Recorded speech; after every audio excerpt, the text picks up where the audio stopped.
दुर्गे स्मृता हरसि भीतिमशेष जन्तौ स्वस्थ स्मृता मतिमती वशुभान् ददासि दारिद्र दुःख भयहारणिका त्वदन्या सर्वोपकार करणाय सदार्द्रचित्ता। ओम दुर्गा देव्यै नमः। जी हाँ, नमस्कार, जय माता दी। आप सबको चैत्र नवरात्र की बहुत बहुत शुभकामनाएं। आप देख रहे हैं नवरात्र स्पेशल कालचक्र। जय माता दी और मां के नाम के साथ ही पंडित जी कार्यक्रम की शुरुआत कर चुके हैं। आप जानते हैं मेरे साथ मौजूद है आज बहुत शुभ अवसर पर एक बार फिर प्रश्न कुंडली विशेषज्ञ पंडित सुरेश पांडे जी। पंडित जी बहुत बहुत स्वागत है और बहुत शुभकामनाएं। धन्यवाद। शुरू हुए नवरात्रि, शुरू हुआ नया साल। क्या शुरू होगा? आपका शुभ समय जानने के लिए देखिए काल चक्र स्पेशल जय माता दी। जी हाँ, तो चैत्र नवरात्र की शुरुआत हो चुकी है। पूरे नवरात्र काल चक्र में पंडित सुरेश पांडे जी आपको मां दुर्गा का महावरदान पाने के अलग अलग महा उपाय बताएंगे। आज काल चक्र की इस खास पेशकश जय माता दी में बात होगी नवरात्र में सटीक पूजा मुहूर्त की, पूजा विधि की, नियम और सावधानियों की भी, और कई ऐसे सवाल भी मैं आज पंडित जी से पूछूंगी नवरात्र को लेकर जो आपके भी मन में जरूर होंगे। तो नवरात्र के 9 दिन जरूर ध्यान से देखिए कालचक्र, क्योंकि मां विंध्यवासिनी के भक्त पंडित सुरेश पांडे जी से 9 दिनों तक आपको कई अहम बातें जानने को मिलेंगी। इसके अलावा अगर इस बीच आपका कोई भी प्रश्न है तो आप हमें फोन कर सकते हैं। नंबर खुल चुका है कार्यक्रम की शुरुआत होते ही, नोट कर लीजिए 012066524411। नीचे लगातार स्क्रीन पर फ्लैश भी होता है, आप वहां से भी नोट कर सकते हैं। तो देखिए, नवरात्र की शुरुआत है। आप हो सकता है व्रत कर रहे हो, उपवास कर रहे हो इन नवरात्र के 9 दिनों में, तो ऐसे में कुछ खास नियम भी हैं जिनका पालन करना बहुत अनिवार्य होता है 9 दिनों में। साथ ही जो लोग नवरात्र के 9 दिनों में मां अम्बे की साधना करते हैं, व्रत नहीं करते, मान लीजिए साधना ही करते हैं मात्र, उन्हें कौन से नियमों का पालन करना चाहिए, आइए ये जान लेते हैं। क्योंकि अगर आप उनमें से हैं तो पंडित जी जरूरी हो जाता है नियम के साथ सब कुछ करना, तो फिर फल भी दोगुना। देखो, नवरात्रि में जो नवरात्र का अगर हम संधि विच्छेद करें तो 9 शब्द 9 संख्या का प्रतीक है और रात्र शब्द रात का प्रतीक है। धार्मिक ग्रंथों में नवरात्रि का अर्थ 9 अहोरात्र के रूप में उल्लिखित है। इसका मतलब है कि जो पर्व 9 दिन और 9 रातों तक चले वो नवरात्रि है। लेकिन आप कभी कभी ये 8 दिनों का भी होता है और कभी कभी ये 10वें दिन भी चला जाता है, तो इसका मतलब क्या वो नवरात्रि नहीं है? होती है। 9 तिथियों का भोग जो है वो नवरात्रि कहलाती है। 9 तिथियों का भोग ये नवरात्रि कहलाती है। तिथियां घटती बढ़ती हैं, इसके कारण कभी कभी नवरात्र 8 दिनों के हो जाते हैं, कभी कभी नवरात्र 9 दिनों के होते हैं और कभी कभी नवरात्र 10वें दिन भी पहुंच जाता है। तो ये तिथियों का घटना बढ़ना नवरात्रि के क्रम को ऊपर नीचे करता है। इसलिए इसमें कहीं गलतफहमी नहीं होनी चाहिए कि अगर नवरात नहीं व्यतीत हो रही है तो नवरात्र नहीं होगा।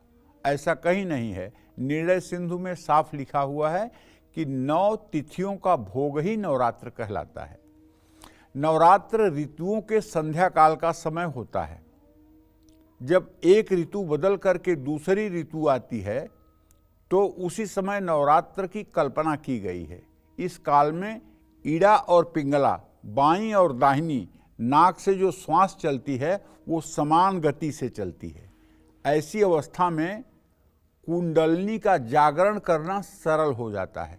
लेकिन ध्यान रखिएगा, कुंडलनी जागरण किसी किताब को पढ़ करके करने की कोशिश मत कीजिएगा, मेरा आपसे आग्रह है। कुंडलनी जागरण किसी सिद्ध साधक के सानिध्य में बैठ करके किया जाए तो उत्तम है। अगर किताब पढ़ करके कुंडली जागरण में लग गए और कुंडलनी अगर चल दी और वो ईड़ा पिंगला में घुस गई और सुषुम्ना में नहीं गई तो पागल कर देगी, जिसका कोई मेडिकल साइंस में इलाज नहीं है। और अगर वो मूलाधार चक्र में ही घूमने लगी तो आदमी पशुवत काम वासना का शिकार हो जाता है और कुछ इतने अनर्थ के कार्य करता है कि उसका जीवन समाप्त हो जाता है। इसलिए कुंडलनी जागरण न हो तो कोई बड़ी मुसीबत नहीं आ जाएगी आपके ऊपर, ना हो।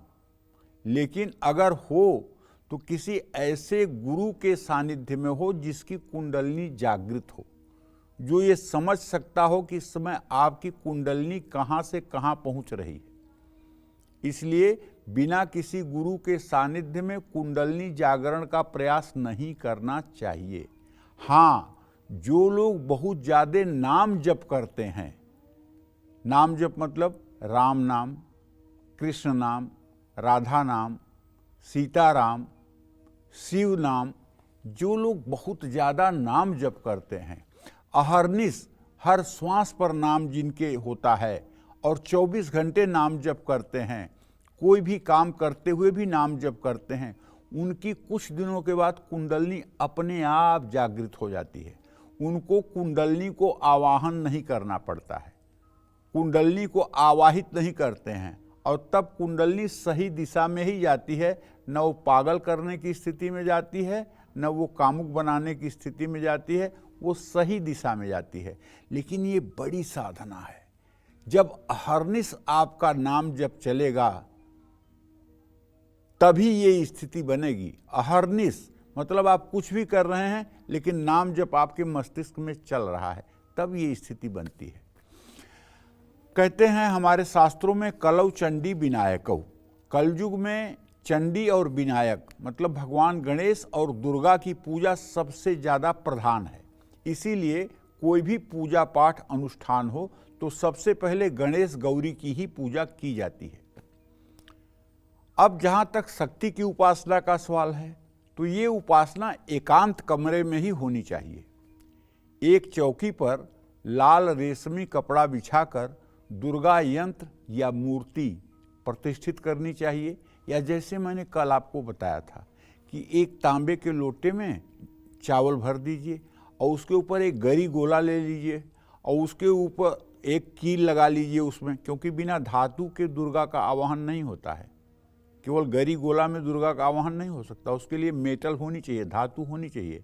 धातु में लोहा भी आप ले सकते हैं, सोना भी ले सकते हैं, या तो सोने का कोई कील हो या सोने की प्रतिमा हो या फिर लोहे की कील लगा दीजिए और ब्लाउज की एक पीस लेकर के उसको ऐसे बनाइए कि उसका पिरामिड का आकार बन जाए और उसको लोटे के ऊपर स्थापित कर दीजिए। यही आपकी दुर्गा की स्थापना हो गई। और अच्छा करना चाहते हैं तो बाजार में मुखौटे मिलते हैं माता के, वो मुखौटा उसी नारियल के ऊपर लगा दीजिए और नीचे साड़ी अच्छे ढंग से बना दीजिए, तो दूर से देखने पर आपको लगेगा कि जैसे कोई मूर्ति है दुर्गा की, और वो बड़ी मनमोहक होगी। अगर मुखौटा अच्छा वाला है और 100 में मुद्रा का मुखौटा है तो बहुत सुंदर लगेगी वो मूर्ति। तो इस बात का ध्यान रखिए कि पूजा कक्ष साफ सुथरा, प्रदूषण रहित, शोर से दूर, रसोई और बेडरूम से अलग होना चाहिए, जिससे साधना में रुकावट ना आए। जिस कमरे में आप भगवती की स्थापना करने जा रहे हैं उस कमरे में प्रकाश और वायु की व्यवस्था जरूर होनी चाहिए। अगर आपके घर में ऐसा करना संभव ना हो तो किसी दुर्गा मंदिर में, किसी सिद्धपीठ में या किसी शक्तिपीठ में बैठकर उपासना करें। घर से ज़्यादा किसी नदी के किनारे, नदी से ज़्यादा किसी तीर्थ में, तीर्थ से ज़्यादा किसी शक्तिपीठ में मंत्र साधना या उपासना अधिक लाभकारी होती है। एक बात मैं अपने सभी दर्शकों को इसके बाद भी बताना चाहूँगा, ईश्वर की प्राप्ति के लिए और भगवती दुर्गा की प्राप्ति के लिए न तो वेश बदलने की जरूरत है न देश बदलने की जरूरत है, केवल उद्देश्य बदलने की जरूरत है। जो आप पहनते हैं वही पहनो, जहां आप रहते हो वहीं आप रहो, केवल उद्देश्य बदल दो। उद्देश्य क्या कर लो कि मुझे माँ को पाना है, मुझे माँ की शरणागति में जाना है, मुझे माँ का कृपा पात्र बनना है, मुझे उनके चरणों का तृण बनना है, मुझे उनके चरणों की रज बनना है। ये उद्देश्य बदल दो, ना वेश बदलो ना देश बदलो, केवल अपना उद्देश्य बदलो। और जिस दिन आपका उद्देश्य बदल जाएगा मैं दावे के साथ कहता हूं, वो सदैव आपके साथ रहेंगी और हर समय उनका हाथ आपके सर पर रहेगा और आप महसूस करेंगे कि माँ मेरे साथ है। जय माँ विंध्यवासिनी। तो जो उपासक है उनके लिए पंडित जी नियम तो आपने बता दिए, लेकिन जो लोग मान लीजिए घर में एक व्यक्ति कोई व्रत कर रहा है, तो बाकियों के लिए भी कुछ नियम है क्या जो लागू होते हैं, जो उनको करना चाहिए, फॉलो करना चाहिए? देखो बेटा, ऐसा है, ये नवरात्र जो है जी। इसको यम दृष्टा काल कहते हैं। यम माने यमराज को आप जानती हैं, दृष्टा माने यमराज की दृष्टि। इस समय यमराज की दृष्टि पृथ्वी पर बहुत तेजी से नजदीक में आ जाती है, ठीक है। तो इसीलिए सनातन धर्म में ये नवरात्र रखा गया है। इस समय क्या है कि खेती का नया गेहूं, जौ, चना, ये सब फसलें आ जाएंगी। आप पुराना जो भोजन करते आ रहे हो, अब नया अन्न आप ग्रहण करोगे तो आपके पेट की स्थिति खराब हो सकती है। इसलिए 9 दिन अगर आप व्रत करके अपना पेट एकदम आप क्लीन कर लोगे और फिर से नए अन्न ग्रहण करोगे तो आपका स्वास्थ्य खराब नहीं होगा। ये वैज्ञानिक कारण है। अच्छा, दूसरी बात, इस समय शायद ही कोई ऐसा घर हो जहाँ किसी को बुखार न होता हो और जहाँ किसी को सर्दी जुकाम न होता हो, क्योंकि यम दृष्टा काल है। तो इस समय अगर आप व्रत करेंगे तो इन रोगों से बच जाएंगे। इन रोगों से, वात, पित्त, कफ, इन तीनों रोगों से, इन त्रिविध मतलब कि उत्पातों से आप बच जाएंगे। ये नवरात्रि का काल है। और जब आप शक्ति की उपासना करते हैं तो निश्चित रूप से आपके अंदर एक सकारात्मक ऊर्जा का संचार होता है। तो परिवार के सदस्यों को चाहिए कि अगर वो बालक नहीं है, वृद्ध नहीं है और रोगी नहीं है, तो सबको व्रत करना चाहिए। और अगर व्रत न करें तो सात्विक भोजन करना चाहिए। सात्विक भोजन का अभिप्राय ये है कि जिसमें किसी प्रकार का कोई तामस न हो, ऐसा भोजन करना चाहिए। और किचन को साफ सुथरा रखना चाहिए और पूरे घर का वायुमंडल धर्ममय रखना चाहिए। पूरे घर का वायुमंडल धर्ममय होना चाहिए। और कहते हैं ना कि भगवान कहते हैं, प्रभु श्री राम कहते हैं, सातों मोह सम मैं जग देखा, मोते अधिक संत करी लेखा। मतलब मुझसे ज़्यादा मेरे संतों का ख्याल रखो, मुझसे ज़्यादा मेरे संतों का सम्मान करो, इसमें मैं प्रसन्न होता हूँ। ये मेरी सातवीं भक्ति है। उसी तरह से माँ कहती हैं कि मेरे ज्ञानी भक्तों की जो सेवा करता है, मैं उसके ऊपर सहज प्रसन्न हो जाती हूँ। ये माँ भी कहती हैं, ना हम बसते कैलासे, ना तीर्थे, ना बैकुंठे, न वा करचित बसामी मदज्ञानी हृदयाम भोज मध्य। मैं जिन ज्ञानी भक्तों के हृदय में निवास करती हूँ, अगर तुम उनकी सेवा करते हो, उनकी शुश्रूषा करते हो, तो मैं अनायास ही तुम्हारे ऊपर कृपालु हो जाऊंगी और तुम्हारे सारे मनोरथ को पूर्ण कर दूंगी। ऐसा माता के देवी भागवत में वाक्य हैं। तो कहने का आशय है, परिवार के सभी सदस्यों का फर्ज बनता है कि व्रती व्यक्ति के शुचिता पवित्रता का ध्यान रखें और उनके आहार विहार का ध्यान रखें। उनके पूजा पाठ में किसी तरह से खलल न होने पाए। ऐसा ना हो कि एक कमरे में वो बैठ के पूजा कर रहे हैं और दूसरे कमरे में आप तेज वॉल्यूम करके टीवी पे गाना चला रहे हैं। ऐसा डिस्टर्ब उन्हें ना करें। और पंडित जी, आहार की जब आप बात करते हैं, जो व्रती हैं, तो उनके लिए क्या आहार शुभ होता है? क्योंकि आजकल तो बहुत कुछ चल पड़ा है, मार्केट में बहुत कुछ उपलब्ध है, व्रत के चिप्स तक उपलब्ध हो जाते हैं। भैया, मैं तो कहूँगा कि अगर आपको ऐसा जिह्वा का रसास्वादन करने के लिए व्रत करना हो तो आप व्रत करिए ही मत। व्रत इंद्रिय संयम के लिए किया जाता है। व्रत इंद्रिय संयम के लिए किया जाता है। और जब आप कूटू के आटे की कचौड़ी खा रहे हैं, साबूदाने की खीर खा रहे हैं और आलू और टमाटर की सब्जी बनवा के खा रहे हैं, उसमें सेंधा नमक डाल रहे हैं और उसके बाद में बढ़िया बढ़िया मिठाई और मतलब कि लस्सी पी रहे हैं, तो व्रत करने से घर को कंगाल मत करिए, बिना व्रत ही आप रहिए, वो ठीक है। अरे व्रत करने का मतलब, उपवास करने का मतलब कि इंद्रियां शिथिल हो जाएं। इसके लिए बस सुबह करना यह है कि सुबह से पूजा पाठ करिए 10 बजे तक और 10 बजे के बाद थोड़ा सा कोई फलाहार ले लीजिए, ठीक है। और इसके बाद सूर्यास्त से पहले कोई फलाहार ले लीजिए। दूध लिया जा सकता है? दूध लिया जा सकता है। दोपहर में दही ली जा सकती है। दूध के साथ गुड़ ले लीजिए। दूध के साथ कोई एक फल ले लीजिए और उसके बाद रात्रि में कुछ मत खाइए। साबूदाना के कई लोग साबूदाने की खीर बनाते हैं, वो लिया जा सकता है? देखो, वो लेने में कोई दोष नहीं है, लेकिन शरीर को इतना कुछ मत दीजिए कि इंद्रियां मतलब कि शिथिल ना हो। जितने और में आप अगर चल पाएं। इंद्रियां शिथिल नहीं होंगी तो आपका मन नहीं लगेगा पूजा में, क्योंकि इन इंद्रियों को शिथिल करने का नाम ही व्रत है। और उसी के लिए उपवास रखा जाता है, उसी के लिए उपवास रखा जाता है कि ये इंद्रियां जो कामनाओं से हर समय परिपूर्ण रहती हैं, इन्हें शिथिल कैसे किया जाए, इसीलिए ये उपवास किया जाता है। और इंद्रियां जब शिथिल होती हैं तो उसी का नाम व्रत है। तो इसलिए खान पान में ये ध्यान रखें कि इतना कुछ खान पान न करें कि आपका व्रत करना न करना बराबर है। एक और सवाल पंडित जी, उसके बाद हम और आगे चर्चा को बढ़ाएंगे कि जो लोग व्रत नहीं कर पा रहे, मान लीजिए जिनका क्रियाकलाप, जिनका काम बहुत मुश्किल है, बाहर निकलना है धूप में, तो उनको भोजन भी चाहिए ताकि वो काम भी हो पाए, लेकिन पूजा करना चाहते हैं, पूरी तन्मयता से पूजा करना चाहते हैं 9 दिनों तक देवी की आराधना, उनके लिए क्रियाकलाप का सही तरीका क्या हो, पूजन की सही विधि क्या हो, कितने बजे तक पूजा कर लेना चाहिए, चालीसा, अगर ज्यादा मंत्रों का ज्ञान ना हो तो क्या दुर्गा चालीसा का भी वही लाभ होता है, वो कैसे करें? देखो आशा, सच्ची बात बता रहा हूँ, छाती की बात बता रहा हूँ। ये मंत्र जाने दो, ये मतलब कि वेद पुराण के मंत्र जो है और दुर्गा सप्तशती के मंत्र और कठिन मंत्र जाने दो। भगवती तो केवल एक शब्द कहने से तुरंत प्रकट हो जाती हैं। माई, माई शब्द आपने कहा नहीं, मां कहा नहीं कि वो प्रकट। उनको किसी व्याकरण की जरूरत नहीं है, किसी बहुत बढ़िया परिमार्जित शब्द की जरूरत नहीं है। केवल आप बेचैन होकर, उनके लिए व्याकुल होकर कि केवल मां मां मां कह दें तो वो आपके सामने है, वो आपके सामने है। हाँ, अगर आप व्रत नहीं करते हैं, आप पूजा पाठ करते हैं, तो पूजा पाठ में आप दुर्गा चालीसा, विंध्येश्वरी चालीसा, लक्ष्मी चालीसा, काली चालीसा, कोई चालीसा पढ़ लीजिए। अगर आपकी पूजा पाठ में विशेष रुचि है तो आप दुर्गा सप्तशती का पाठ कर लीजिए। व्रत करें या ना करें उससे कोई फर्क नहीं पड़ता है।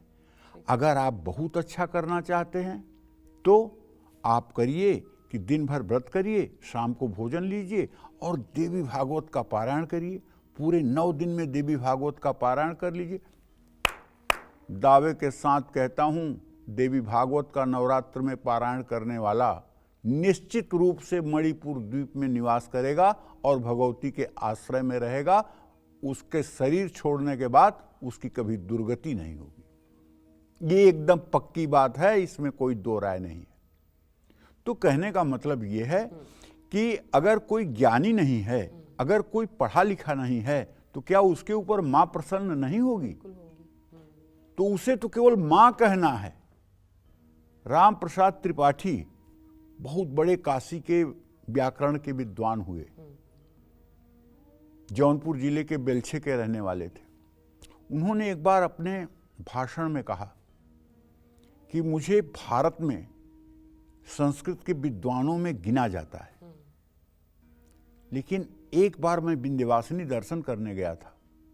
वहां मैंने देखा एक अधेड़ उम्र का व्यक्ति, जिसके पूरे शरीर पर वस्त्र भी नहीं थे और बहुत श्याम वर्ण था।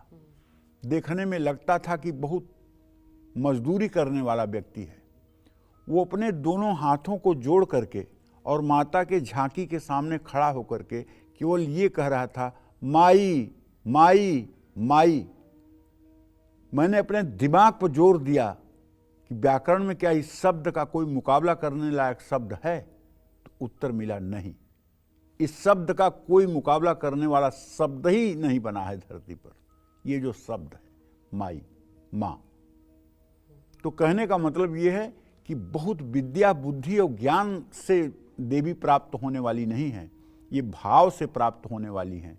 इसीलिए मैंने कहा, न वेश जरूरी है, न देश जरूरी है, सिर्फ माता को प्राप्त करने के लिए उद्देश्य बदलना जरूरी है। उद्देश्य बदलिए, सब कुछ अपने आप ठीक हो जाएगा। जय मां विंध्यवासिनी।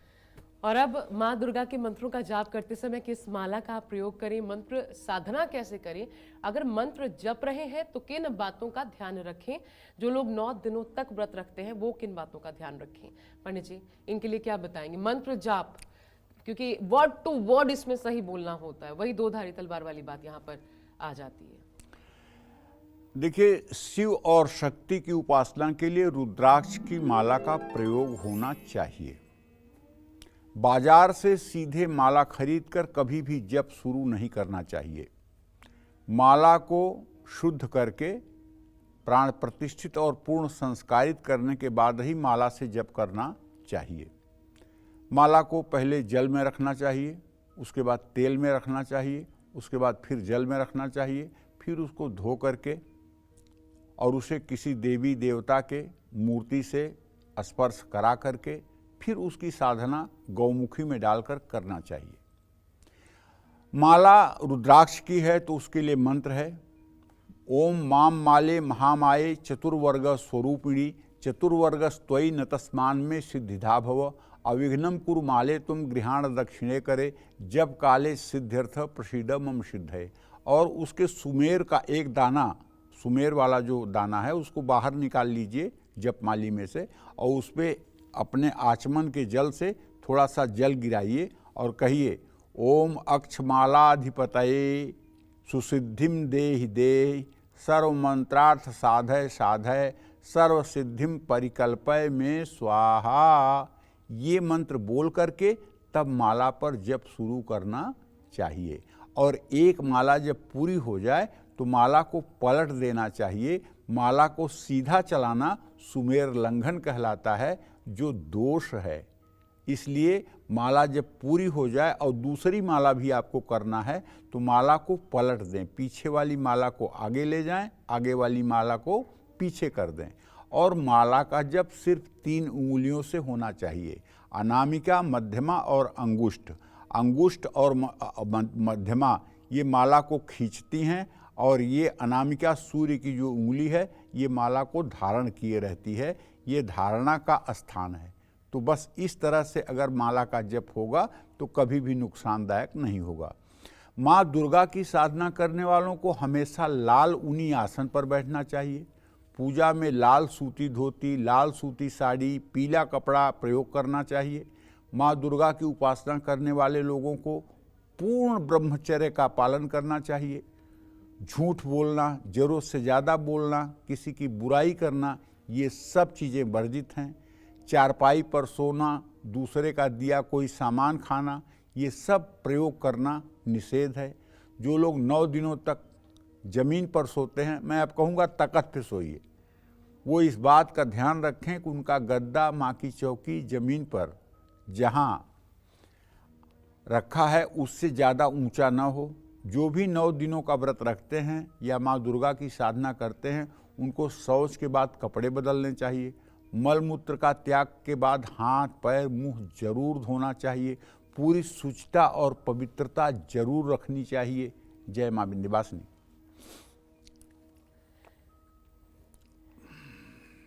सर्वमंगल मांगल्ये शिवे सर्वार्थ साधिके शरण्ये त्र्यंबके गौरी नारायणी नमोस्तुते। ब्रेक के बाद स्वागत है आप सबका नवरात्र स्पेशल काल चक्र जय माता दी में। जो लोग पूरे नवरात्र व्रत रख रहे हैं उनको किन बातों का ध्यान रखना चाहिए ताकि उनकी पूजा और उनका व्रत खंडित ना हो, चलिए ये जान लेते हैं पंडित जी से। पंडित जी, जो व्रत कर रहा होता है ना उसके मन में बहुत डर होता है। एक तो माँ है क्योंकि, और गलती ऐसा लगता है कि स्वीकार्य नहीं है, तो किन बातों का ध्यान रखें? दूसरा एक और चीज इसके साथ साथ जवाब दे दीजिएगा। एक काली माँ का रौद्र रूप है जो हम मंदिर में रखते हैं, और एक माँ दुर्गा जो उनका स्वरूप है जो हाथ में धारण किए रहती हैं अलग अलग प्रकार के शस्त्र। तो माँ दुर्गा का लेकिन उसके बावजूद मुख जो है वो बहुत कांतिमय है और डर नहीं लगता देख के। लेकिन दुर्गा माँ को, जब काली माँ को देखते हैं तो उनको देख करके पूजा करना उसमें भी डर लगता है। तो क्या सिर्फ उनके चरण देखने चाहिए? चरण सिर्फ अगर इतना पाठ है तब क्या करें? मुझे ये पर्सनल भी सवाल है। एक होता है भय, जैसे कहते हैं ना शनि देव का कि आंखों में नहीं देखना चाहिए, वो दृष्टि नहीं होनी चाहिए, तो वैसे ही क्या दुर्गा काली माँ के साथ भी लागू होता है? देखो, एक बात अच्छी तरह से जान लो कि एकैवाहम जगत तत्र द्वितीया का मम परा। एक भगवती दुर्गा ही सब कुछ है, चाहे काली हो, चाहे सरस्वती हो, और चाहे जो भी देवी हो, सब उन्हीं की विभूतियां हैं, सब उन्हीं के रूप हैं। अलग अलग समय पर वो अलग अलग रूप धारण करती हैं। जहाँ तक देखने की बात है तो बेटा सच्ची बताऊं, भगवान शिव, चतुर्मुख ब्रह्मा और भगवान श्री हरि विष्णु, ये जब आंख नहीं मिला सकते उनसे, तो हम मनुष्य को आंख मिलाने का दुस्साहस करना ही क्यों चाहिए? समझ रही हो? राधा रानी जब नाराज होती है ना, तो कृष्ण जी पीछे पीछे उनको मतलब कि मनाते घूमते हैं। अखिल ब्रह्मांड के नायक हैं वो। सारा चराचर जगत उनसे उत्पन्न होता है, उन्हीं में लय होता है। वो भी राधा रानी के रूठने पर पीछे पीछे घूमते हैं। जब तक वो मानती नहीं है तब तक दुखी रहते हैं। उनकी प्राण स्वरूपा देवी हैं। देवी भागवत में साफ लिखा हुआ है, श्री कृष्ण की प्राण स्वरूपा देवी राधा और बुद्धि स्वरूपा देवी दुर्गा है। राधा का मंत्र है श्री राधाय स्वाहा और दुर्गा का मंत्र है ऐम ह्रीम क्लीम चामुंडाय विच्चे। ठीक है? तो कहने का मतलब, जिनको शिव नहीं देख पाते अपनी आंखों से, जिनको ब्रह्मदेव नहीं देख पाते अपनी आंखों से, जिनको हम तो कृत्रिम आंखों से कृत्रिम चित्र को देखते हैं। हमें डर क्यों होना चाहिए? जब नरसिंह भगवान का इतना विकराल रूप था, जिसको देखकर सारे देवलोग भयभीत हो गए कि ये ब्रह्मा की सृष्टि में ये रूप नहीं था, ये कहाँ से पैदा हो गया जानवर। जब हिरण्यकश्यप को उन्होंने मारा, सारी दुनिया भयभीत हो गई। लेकिन वो प्रहलाद को गोद में ले करके और प्रहलाद को चाट रहे हैं, प्रहलाद भयभीत नहीं था। तो जो माँ का भक्त होगा, वो चाहे काली की मूर्ति हो, चाहे तारा की हो, चाहे छिन्नमस्ता की हो, चाहे धूमावती की हो, चाहे बंगलामुखी की हो, वो किसी मूर्ति से भयभीत नहीं होगा। और जो भक्त नहीं होगा, जो नया नया प्रवेश किया होगा, उसको अगर इस तरह देखने की आदत नहीं है तो उसके अंदर भय आएगा, उसके अंदर भय आएगा। और भय अज्ञान का कारण है। माँ अपनी कैसी भी हो, वो कभी भयभीत करने वाली नहीं हो सकती है। माँ माँ ही होती है। कुपुत्रो जायेत क्वचिदपि कुमाता न भवति। कभी माँ जो है कुमाता नहीं हो सकती है। इसलिए हाँ, हमें माँ के चरणों को ही ज़्यादा देखना चाहिए। माँ के श्री चरणों की ही उपासना ज़्यादा करनी चाहिए। माँ के चरणों को ही देखना चाहिए, क्योंकि उनका मुखमंडल जो है करोड़ों सूर्य के समान तेजस्वी है।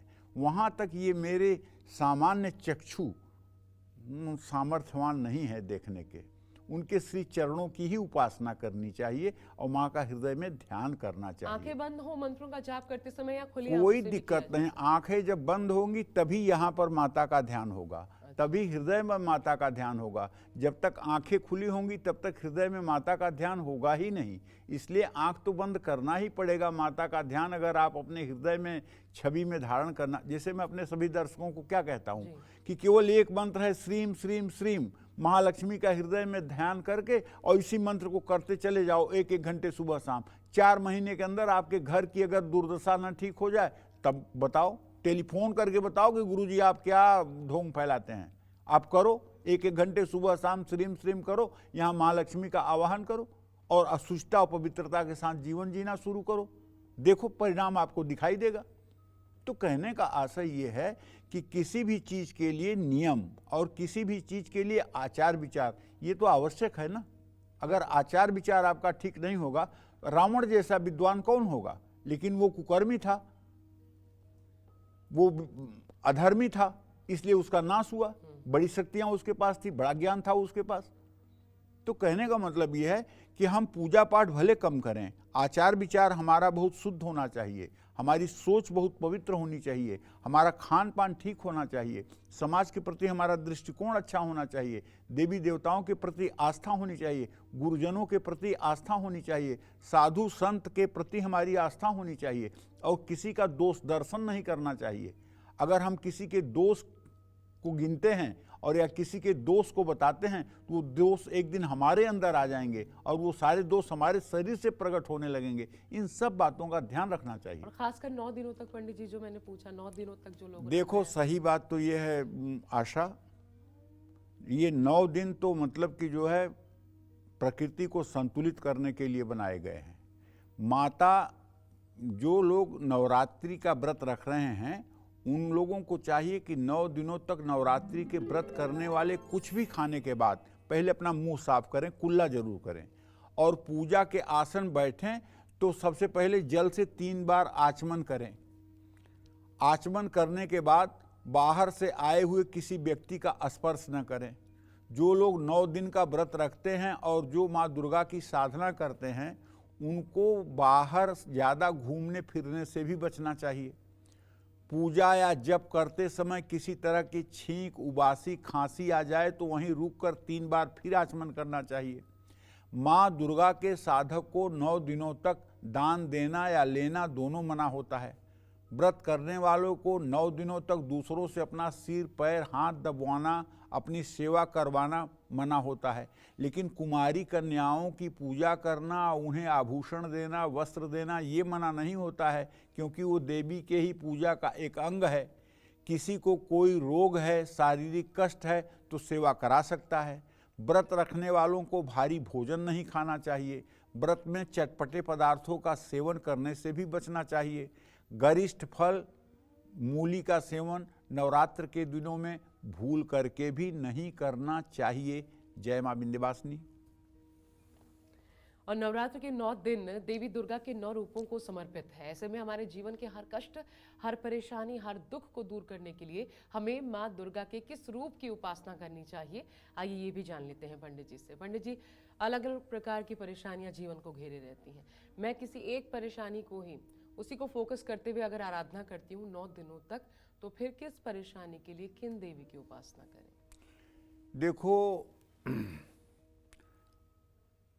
प्रथमम शैलपुत्री च, द्वितीयम ब्रह्मचारिणी, तृतीयम चंद्रघंटेति, कुसुमांडेत चतुर्थकम, पंचमम स्कंदमातेति, षष्ठम कात्यायनी च, सप्तम कालरात्रि तु महागौरी चाष्टमम, नवमम सिद्धिदात्री च, नव दुर्गा प्रकृतिता। ये हमारी 9 देवियां 9 दिन की अधिष्ठात्री देवियां हैं। और अलग अलग कष्टों के लिए अलग अलग देवियों की साधना शास्त्रों में बताई गई है।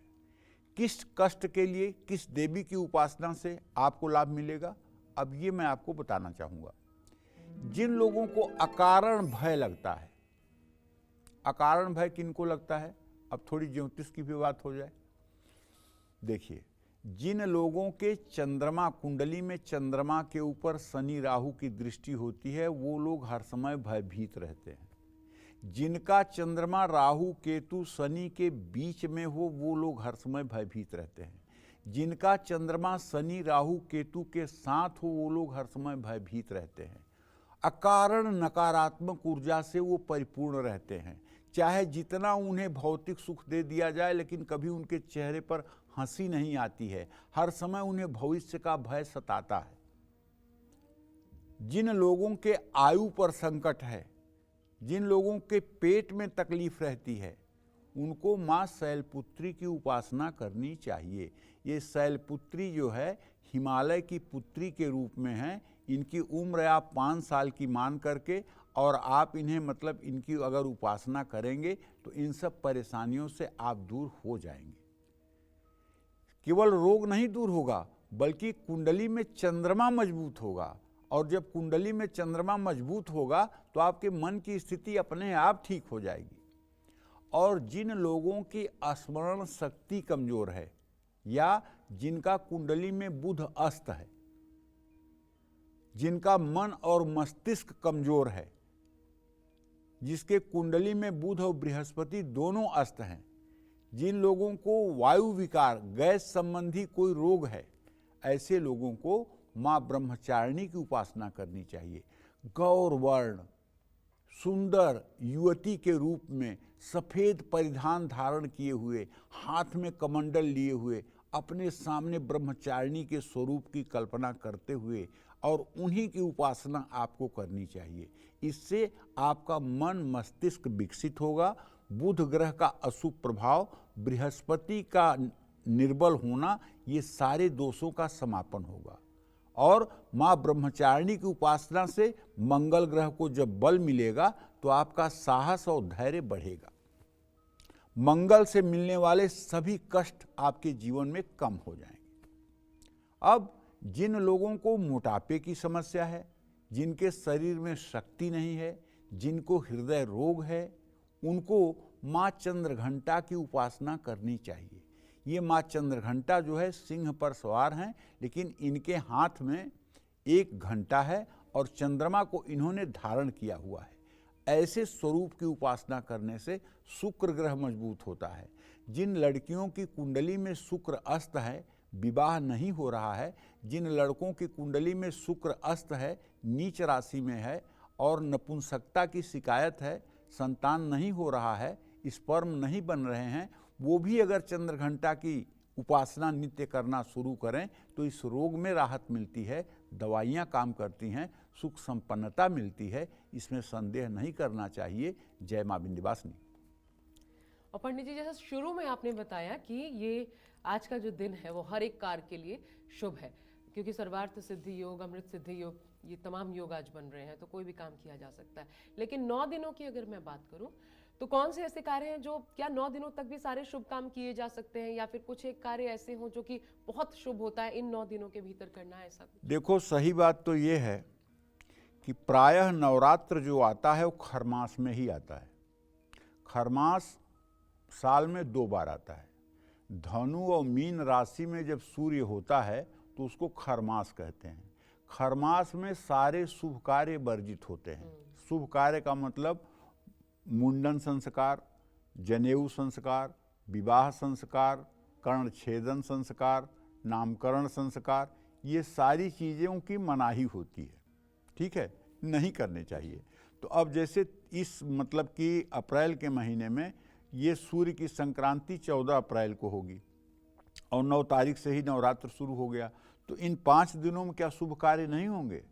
होंगे, क्योंकि खरमास एक छोटी चीज़ है और भगवती का दिन बड़ी चीज़ है। इसलिए भगवती का दिन होने के कारण इन दिनों में आप मुंडन भी करवा लीजिए, गृह प्रवेश भी कर लीजिए, लड़की को कुछ दे करके, लड़के को कुछ दे करके विवाह तय करना चाहते हैं तो दे भी सकते हैं, और कुछ भी आप कर सकते हैं, क्योंकि ये नवरात्र का दिन है, माता का दिन है, और माता का दिन होने के कारण खरमास का दोष ये समाप्त कर देता है। इसलिए इन 9 दिनों में सारे शुभ कार्य हो सकते हैं, इसमें कोई संशय नहीं है। जय माँ विंध्यवासिनी। एक और चीज बताइए पंडित जी, पूजा करते समय, क्योंकि जब हम नैवेद्य अर्पित करते हैं देवी दुर्गा को, आज जब लोग कर रहे होंगे, तो वो जो नैवेद्यम समर्पयामि करते हैं आचमनी, कितनी बार की जानी चाहिए और उसका तरीका क्या होना चाहिए? देखो, जब हम कोई भी वस्तु भगवती को अर्पित करते हैं तो 5 बार आचमन करना चाहिए। 5 बार। ओम प्राणाय स्वाहा, ओम व्यानाय स्वाहा, ओम उदानाय स्वाहा, ओम अपानाय स्वाहा, ओम समानाय स्वाहा। ये जितने नाम मैंने लिया है ये पंचवायु का नाम है। 5-10 प्रकार की वायु होती है, जिसमें ये 5 वायु प्रकट है, 5 वायु गुप्त है। और ये ना आता हो तो? अब इन्हें आता हो, आचमनीयम समर्पयामि, आचमनीयम समर्पयामि, मुख शुद्ध्यर्थम आचमनीयम समर्पयामि। 5 बार आचमनी के लिए जल गिरा दें, 5 बार आचमनी के लिए जल गिरा दें। अगर न आता हो तो 5, और घुमा के। अगर वो ना भी आता हो तो एक सुंदर सी चांदी की गिलास में सुवासित जल ले करके और हाथ में ले करके और कहें, हे मैया ये जल स्वीकार कर लो, माँ ये जल स्वीकार कर लो, ये जल स्वीकार कर लो, माँ ये जल स्वीकार कर लो। ऐसे 5 बार कह करके और पानी की गिलास वहीं रख दें। अच्छा। तब भी माता स्वीकार कर लेंगी। देखो, दैन्य भाव होना बहुत जरूरी है। अहंकार से 56 प्रकार का भोग दुर्योधन ने प्रभु के लिए बनाया था, लेकिन उन्होंने ठोकर मार दिया और विदुरानी के हाथ से केले का छिलका खा लिया, बिल्कुल। सबरी की जूठी बैर खा लिया। भगवान को भाव प्रिय है, सुदामा के चावल के टूटे किनके को खा लिया। तो भाव की प्रधानता, चाहे देवी हो चाहे देवता हो, सबको भाव चाहिए। अरे तुम बताओ आशा, जो त्रिभुवन की अधिष्ठात्री हैं, भ्रिकुटि विलोकत सृष्टि लय होई, जिनके भ्रिकुटि के विलोकने से सृष्टि का सृजन और संहार होता है, उन्हें हम किस चीज से खुश कर सकते हैं? हम उन्हें क्या देने लायक हैं? जो त्रिभुवन का पालन पोषण कर रही हैं, उन्हें हम कौन सा फल, कौन सी मिठाई, कौन सा नैवेद्य अर्पित करेंगे कि जो वो कृतकृत्य हो जाएंगी। लेकिन फिर भी लोग करना चाहते हैं। करना चाहते हैं तो भाव से करें। हाँ, करना चाहते हैं भाव से करें, अहंकार से न करें। अब जैसे कोई करना चाहता है, गया देवी का श्रृंगार कराया, 5,000 10,000 रुपया खर्च करके मेवे पकवान और सारी चीज़ों से, और आकर 10 लोगों से कह रहे हैं अरे माता का श्रृंगार बहुत बढ़िया हुआ, भले 10,000 खर्च हुआ लेकिन मन खुश हो गया। अरे ये क्यों बता रहे हो? ये भागवतिक काम जब तुमने बता दिया तो ये फल तो यहीं पा लिया। अब तुम्हें जो है अविनाशी बैंक में तुम्हारा कुछ जमा नहीं हुआ, कोई फल नहीं मिलेगा। इसलिए दान पुण्य पूजा उपासना ये सब गोपनीय विषय हैं, इसकी चर्चा नहीं करना चाहिए, इसको प्रकाशित नहीं करना चाहिए। लेकिन मानव जो है अपना, अगर एक नारियल देवी को चढ़ाएगा तो तुरंत कहेगा कि मेरे बेटे का IIT में एडमिशन करवा दीजिए। अगर माला फूल चढ़ा दिया तो देवी जी इस साल मेरी बेटी जो है बीमार थी, पढ़ाई उसकी कमज़ोर हुई है, लेकिन उसको पास करवा दीजिएगा, उसका 10वीं है। अगर उनको मतलब कि नारियल चुनरी और प्रसाद चढ़ा दिया तो इस साल मेरे बेटी की शादी हो जाए, बहुत कष्ट है मुझे। मतलब हर चीज़ में हम भिखारी बने रहते हैं, हर चीज़ मांगना, हर चीज़ मांगना। अरे एक बार तो ऐसी पूजा 2 मिनट कर दो, कह दो माँ कुछ नहीं चाहिए, सिर्फ तुम्हारा आशीर्वाद चाहिए। एक बार तो ऐसी पूजा कर दो। पूछना चाहती हूँ कि क्या सबसे अति प्रिय है माँ को, क्या चीज़ का भोग लगाएं? कोई खीर, क्या मखाने की खीर चढ़ाई जा माता को अतिशय प्रिय है भाव। विश्वास करो, भाव से बढ़कर कुछ नहीं। अगर आप सूखी रोटी का भी भोग लगा दें, सूखी रोटी का भोग लगा दें और भाव से, दैन्य भाव से। देखो एक बात जान लो, जैसे आशा तुम्हारे 2 बच्चे हैं, और तुम अपने बेटी को और बेटे को एक एक केला ले जाकर दे दो, और बेटा अपना केला छील कर खाने लगे, और बेटी अपना केला छील कर और तुम्हारे पास मुंह पे ले आए, कहे मम्मी तुम, मम्मी तुम, मम्मी तुम, और तुम क्या करोगे? क्या वो केला खा लोगी? नहीं खाओगी, बल्कि बेटी को गोद में बैठा के उसी को केला पवाओगी, ठीक है? और बेटी के प्रति आपका स्नेह बढ़ेगा।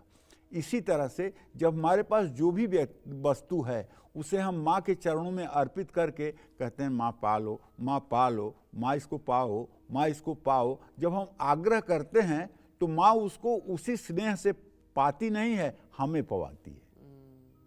अब बस भाव की प्रधानता है, किसी वस्तु की प्रधानता नहीं है, भाव की प्रधानता है। हमारी दैन्यता होनी चाहिए माँ को समर्पण करने में। और शास्त्रों में तो यहाँ तक लिखा हुआ है कि अगर हम 1 गिलास पानी पी रहे हैं तब भी हमें माता का स्मरण करना चाहिए कि मैं ये जल स्वीकार कर रहा हूँ, इससे पहले तू स्वीकार कर। चाय पी रहा हूँ, माँ इसे स्वीकार कर, इसके बाद मैं स्वीकार करूँ। हर समय अनवरत हमारी चित्तवृत्ति, जैसे मुरारिपादा अर्पित चित्तवृत्ति, जैसे भगवान कृष्ण के श्री चरणों में हर समय मन लगाने की बात कही गई है, उसी तरह से माता के श्री चरणों में हर समय मन लगाने की बात कही गई है। और जब हर समय माता के चरणों में मन लगा रहता है तो ऐसा व्यक्ति निःशोक होकर के जीवन के सभी आनंदों को प्राप्त करता है। जीवेत वर्ष शतम सांग्रभ मृत्यु विवर्जितः यमयम चिंतयते कामम तम तम प्राप्नोत निश्चितम। जो भगवती का साधक होता है उसके मन में केवल कल्पना कोई चीज की हो जाए और तत्काल वो वस्तु साकार न हो जाए तो कहिए। बस भगवती की कृपा दृष्टि चाहिए, और कृपा दृष्टि के लिए आपका भाव एकदम बालक जैसा होना चाहिए। मैं एक चीज तो आज दर्शकों को जरूर कहना चाहती हूँ पंडित जी कि हम बहुत भ्रांतियों में रहे हैं सनातन को लेकर के। वो तमाम भ्रांतियां आप इस कार्यक्रम के माध्यम से तोड़ते हैं। मुझे इस बात की खुशी, और इसलिए भी खुशी है कि इस कार्यक्रम का मैं हिस्सा हूँ, इसलिए ज्यादा खुशी ये बढ़ जाती है। अब जीवन में हर सुख होते हुए भी अगर सेहत का साथ नहीं तो धन संपत्ति सब कुछ बेकार है। ऐसे में इस नवरात्रि अगर आपको कोई भी शारीरिक या मानसिक कष्ट है तो कैसे करनी चाहिए माँ दुर्गा की उपासना? आइए अब ये जान लेते हैं पंडित जी से। पंडित जी देखो, जिन लोगों के शरीर में पोषण की कमी है, जिन लोगों के शरीर में किसी तरह का कोई रक्त विकार है, जिन लोगों का पेट साफ नहीं होता है, जिन लोगों को मानसिक कमजोरी है, हृदय रोग के साथ साथ कोई और भी रोग है, पित्त और गैस की समस्या है, ऐसे लोगों को माँ कुष्मांडा की पूजा करनी चाहिए। कुष्मा उष्मा यस्य उदरे सा कुष्मांडा। कुष्मा उष्मा जिसके उदर में होता है वो कुष्मांडा होती हैं। जब कुष्मांडा की हम पूजा करते हैं तो उदर से संबंधित, पेट से संबंधित जितने रोग हैं वो सब ठीक हो जाते हैं।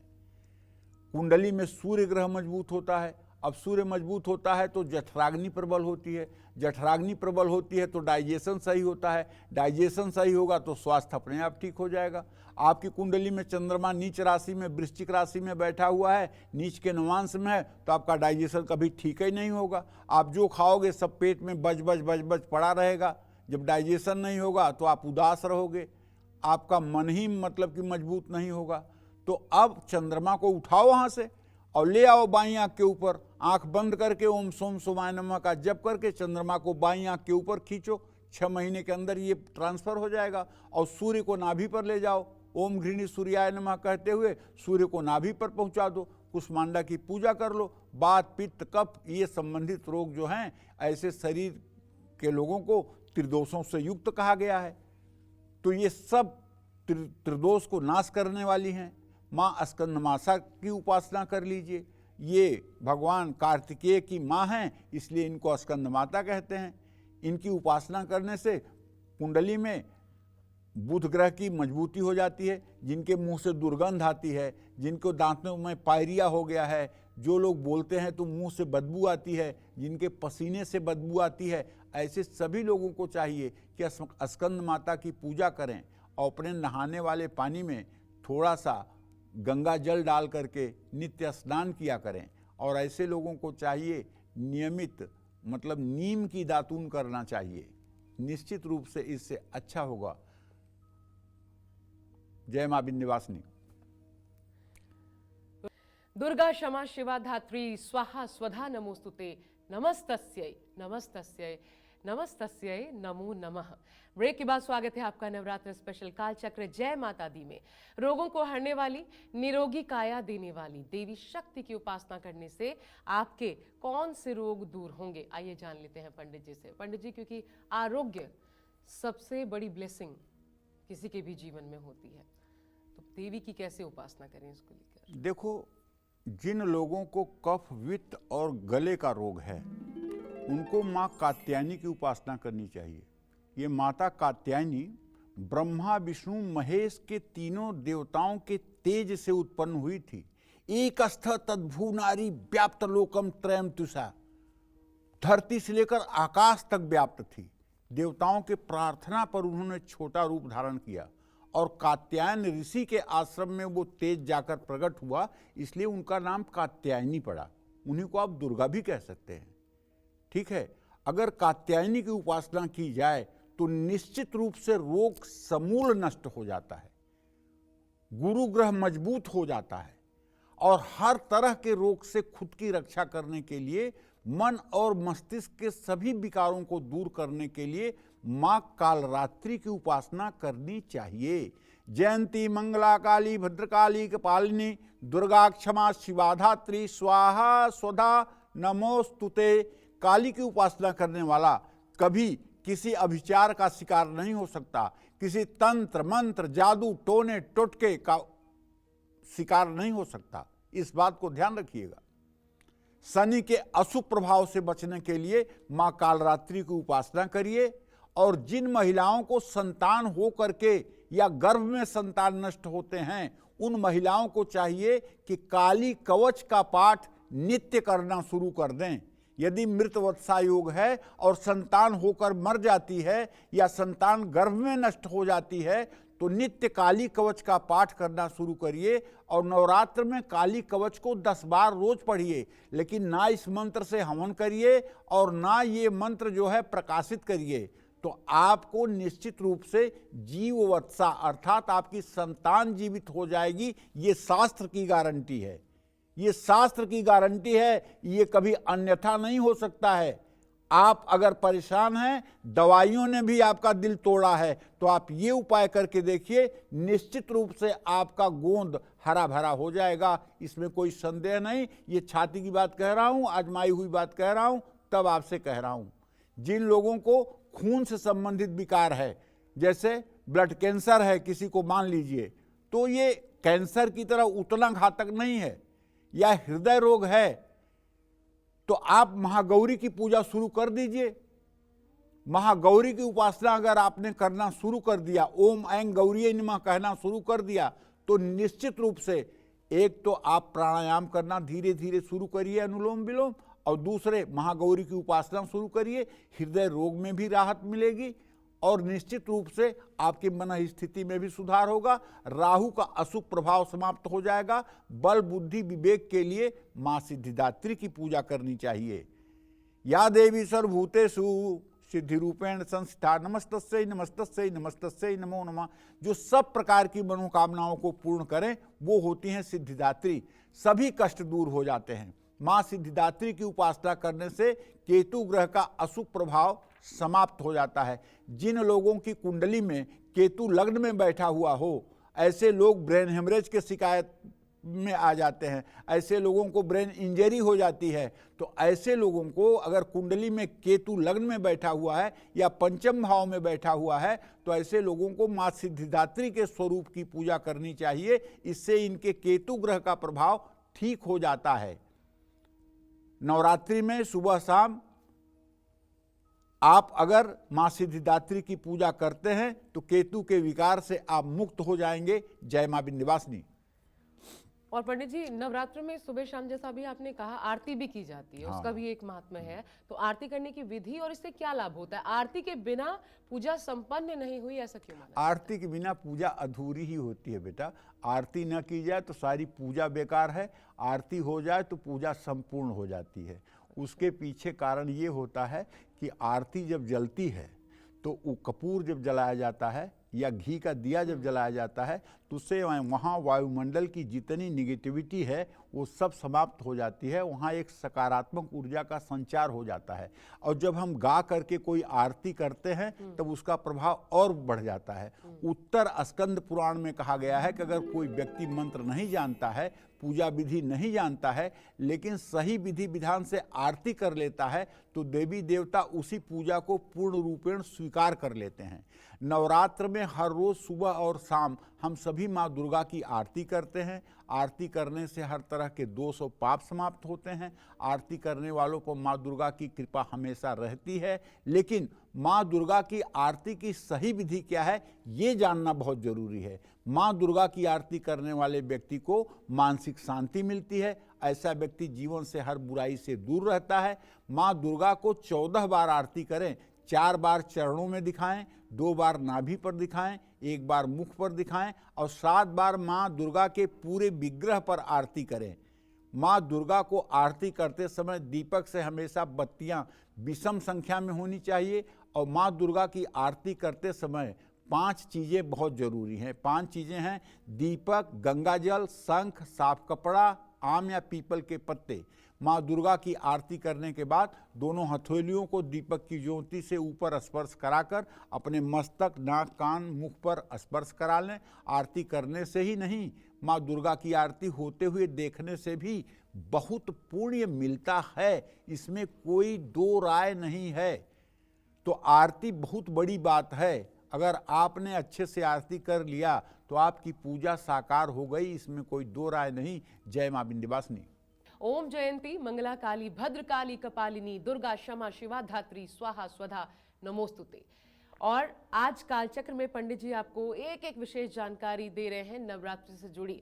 अब नवरात्र में किन परिस्थितियों में व्रत का टूट जाना अशुभ नहीं माना जाता, चिंता की बात नहीं होती? पंडित जी ऐसी कौन सी परिस्थितियां? देखो, व्रत का टूटना ऐसे भी होता है कि कभी कभी मतलब कि हम अनजाने में मुंह में अन्न का दाना चला जाता है तो व्रत टूट जाता है। व्रत टूट जाता है ना। तो जैसे एक बार जब मैं 24 साल का था तो उस समय मतलब कि मैं एक दिन मतलब कि ऐसे ही पूजा पाठ करके घर से बाहर निकला तो एक लोग मुझसे मिलने आए थे। तो वो साइकिल पर चना बांधे हुए थे, चने का हरा हरा पेड़। मैं उनके पास खड़ा होकर बात कर रहा था तो उनके चने में से एक एक दाना तोड़ के मैं अपने मुंह में डाल रहा था। मेरी माँ ने देखा, चिल्लाने लगी। तो कहने का मतलब, मैंने कहा कि देखो अनजाने में मैंने ये काम किया है इसलिए मैं व्रत नहीं तोड़ूंगा और व्रत मैंने पूरा किया। अगर अनजाने में कोई चूक हो जाए तो उसको व्रत का टूटना नहीं कहते। अगर जानबूझ करके कुछ हो जाए तो उसको व्रत टूटना कहते हैं। ये बात आप ध्यान रखिएगा। जय मां विंध्यवासिनी। चलिए उम्मीद करते हैं कि आपको आज का नवरात्र स्पेशल काल चक्र का विषय बहुत पसंद आया होगा। पंडित जी बहुत धन्यवाद आपका धन्यवाद। कार्यक्रम में शामिल होने के लिए। लगातार 9 दिनों तक हमारी खास पेशकश जारी रहेगी, बने रहिएगा।